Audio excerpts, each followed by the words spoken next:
Good morning student. Hindi class में आपका स्वागत है। आज हम क्लास 7th को हिंदी फर्स्ट में पाठ 2 जीवन का रहस्य पढ़ाएंगे। जीवन का रहस्य जो है वो महाभारत की पुस्तक से जो अनुशासन का पद है उसमें से लिया गया है। इसमें पूरा अनुशासन के ही बारे में बताया गया है। तो इस पाठ के बारे में जैसे आपका है जीवन का रहस्य, तो इसके जीवन के बारे में बताया कि जीवन में हम कैसे आगे बढ़ते हैं, किसके द्वारा हम आगे बढ़ते हैं, क्या रहस्य है इसका। तो इसको जानने के लिए हम सबसे पहले महाभारत की में उस जगह पर जाएंगे जहाँ पर भीष्म पितामह अपनी वाणों की शैया पर लेटे हुए हैं। वहां से लिया गया है। वाणों की शैया पर लेटे हुए हैं, उन्हें अर्जुन ने तीर मारे थे जिसके कारण वो वाणों पर आ गए थे और वो उन्होंने उस पर लेटना पसंद किया था क्योंकि उस टाइम जो सूर्य था वो दक्षिणायन में था, दक्षिण गोलार्ध में था। और शास्त्रों के अनुसार कहते हैं, पुराणों में कहते हैं कि जो लोग जब सूर्य दक्षिणायन में होता है उस टाइम मरते हैं तो वो नरक में जाते हैं। और भीष्म पितामह जो थे वो उस पर शरशैया पर लेटे हुए थे और वो नहीं चाहते थे कि वो नरक में जाए, इसलिए उन्होंने अपने प्राण न त्यागने का फैसला किया था। क्यों? क्योंकि उनको ये वरदान प्राप्त था कि वो उन्हें इच्छा मृत्यु का वरदान प्राप्त था कि वो अपनी इच्छा से अपनी मृत्यु को त्याग कर सकते हैं। तो उन्होंने ये वो इच्छा रखी थी कि जब सूर्य उत्तरार्ध में आ जाएगा, उत्तरायण में आ जाएगा, उत्तरार्ध गोलार्ध में आ जाएगा, उत्तरी गोलार्ध में, तब मैं अपने प्राण त्यागूंगा। और तब तक वो बाणों की शैया पर लेटे हुए थे। इस बीच जो था वो महाभारत का युद्ध समाप्त हो चुका था और महाभारत का युद्ध समाप्त हो चुका था और युधिष्ठिर जो थे उनका राज्याभिषेक होना था।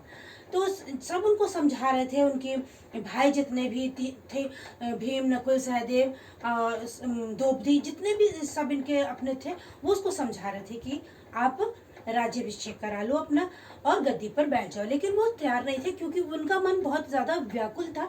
जो इतने ज़्यादा लोग मरे थे, कुछ जवान मरे थे, कुछ पूरी उम्र के लोग मरे थे, उससे उनका हृदय बहुत ज़्यादा व्याकुल हो गया था और वो राज्याभिषेक नहीं कराना चाहते थे। लेकिन जब उनको व्यास ऋषि ने, महर्षि व्यास ने उनको समझाया, तब वो काफ़ी उन्होंने समझाया, तब जाके वो राजी हुए और उन्होंने अपना राज्याभिषेक किया। और जब राज्याभिषेक उनका हो गया, वो गद्दी पर बैठ गए, तब श्री कृष्ण उनसे मिलने आए और ये दोनों मिलके इन्होंने सलाह की कि चलो भीष्म पितामह से मिला जाए।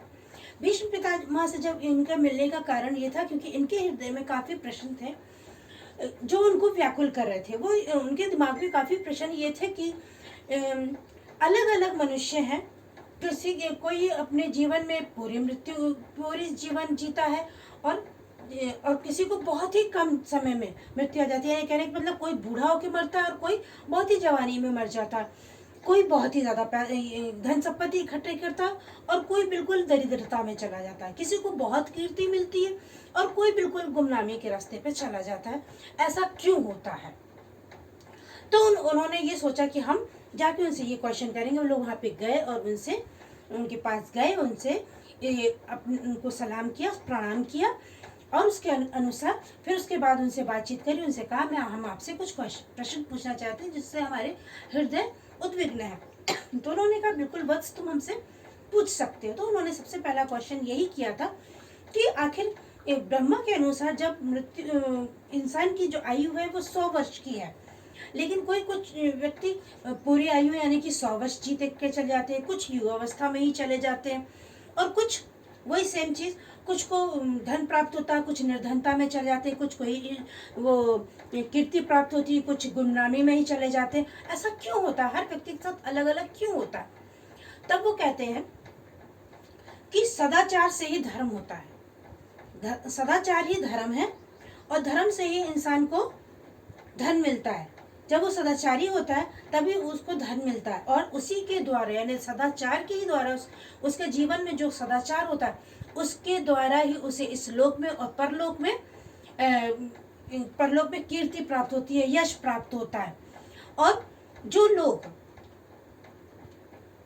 यानी सदाचार ही धर्म का मूल है और जो लोग ये है नास्तिक है, क्रियाविहीन है और अपने गुरुओं की और शास्त्रों की बातों को नहीं मानते हैं और इन सब बातों का उल्लंघन करते हैं, उनकी आयु जो है वो क्षीण हो जाती है। और जो लोग मन से बुरे विचार रखते हैं उनको ईश्वर कभी भी लंबी आयु नहीं देता, उनको लंबी आयु नहीं मिलती, वो सदाचारी नहीं होते। तो फिर उसके बाद वो एक दूसरा क्वेश्चन करते हैं कि कभी कभी मनुष्य बहुत सदाचारी होता है, संयमी भी होता है, लेकिन फिर भी उससे कभी कोई ना कोई ऐसी परिस्थिति आ जाती है जिसके कारण उससे कोई ऐसा काम हो जाता जिससे वो अहिंसा में पड़ जाता या पाप में पड़ जाता, तो क्या वो उस पाप का भागीदारी होगा? तो उन्होंने इसमें यही जवाब दिया कि ऐसे में यदि किसी व्यक्ति पर कोई दूसरा आक्रमण करता है, तो जिस व्यक्ति पर आक्रमण हो रहा है वो व्यक्ति उसके शस्त्र छीन कर और अगर उसको बंधक बना लेता है या उसको मार देता है, तो उससे उस पाप में उसका कोई वो नहीं आता, उस पाप को उसको नहीं झेलना पड़ता है। या अगर अपने गांव की रक्षा के लिए कोई व्यक्ति जो आक्रमण करने आया है उसको पकड़कर बंधक बनाता है, उसको कष्ट देता है और उसको मार देता है, तो भी इस पाप का भागीदार वो नहीं होता। तीसरा क्वेश्चन वो करते हैं कि क्या ये सब भाग्य पर है, भाग्य पर ही आधारित है, और भाग्य बड़ा है या पुरुषार्थ बड़ा है? ये इन्होंने क्वेश्चन रखा। तो वो ये कहते हैं कि जो व्यक्ति क्रिया विहीन होते हैं, भाग्य के भरोसे पड़े रहते हैं कि और काम नहीं करते हैं, वो कभी भी सफल नहीं होते हैं, कभी भी सफल नहीं होते हैं। वो जब हम पुरुषार्थ करते हैं, कार्य करते हैं, तभी ही हमारा भाग्य बनता है। जब हम पुरुषार्थ करते हैं, भाग्य हमारे पीछे पीछे चलता है और उसी से ही मनुष्य आगे बढ़ता है। और वो ये कहते हैं कि कभी भी देखा गया है कि कोई भी इस जीव जगत में कोई भी व्यक्ति ऐसा नहीं है जो जगत में उद्देश्य विहीन व्यक्ति कभी भी फलता फूलता नहीं है।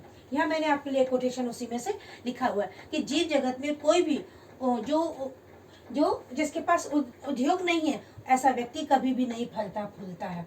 और ना ही भाग्य में इतनी शक्ति होती है कि वो उसको कुमार्ग से सन्मार्ग पर ले आए। वो उसके सत्कर्म ही होते हैं, उसका ये सदाचार ही होता है जो उसको एक अच्छा रास्ता दिखाता है। तो इस तरीके से क्वेश्चन पूरे हुए उनके और उनका मन शांत हुआ। और उन्होंने ये कहा कि भीष्म पितामह ने उनसे ये कहा कि जब भी कोई जरूरत पड़ती हो तो मेरे पास आते रहना। और उन्होंने उन लोगों को वहां से विदा किया। इस तरीके से भीष्म पितामह ने कृष्ण जी की और युधिष्ठिर की जो उनके मन में क्वेश्चन थे उनको शांत किया। अब हमने ये आपको छोटे में आपका पाठ बताया। ये आपके क्वेश्चन आंसर जो है वो आपको रिटन दिए जाएंगे, आपको कॉपी में लिखना है। और यहाँ थोड़े से आपके लिए शब्दार्थ भी लिखे हुए हैं। यहाँ पर शब्दार्थ पढ़ लेते हैं। सबसे पहले है शरशैया। शरशैया, शर का मतलब तो वाणों का बिस्तर, वाणों की सेज। उद्विग्न, उद्विग्न का मतलब होता है बेचैन या आकुल। तीक्ष्ण यानी तेज, बहुत तेज। ग्रास, कौर या नेवाला। आरूढ़, सवार। प्रकांड, बहुत बड़ा। निर्वाण, मृत्यु या मोक्ष। निष्काम, बिना निजी स्वार्थ के। राज्यारोहण, राजगद्दी पर बैठना। अवगत, जानना। अगम, धर्म ग्रंथ या नीति शास्त्र, आगम कहते हैं उसको। आहत, घायल या चोट खाया हुआ। विकट, भयंकर, कठिन या दुर्गम। अंततः, अंत में, समाप्ति पर। पारंगत, पूर्णतया जानने वाला। ये था आपका आज का पाठ। आज के पाठ में केवल इतना ही, आगे दूसरे पाठ में दिखाएंगे। Okay, bye.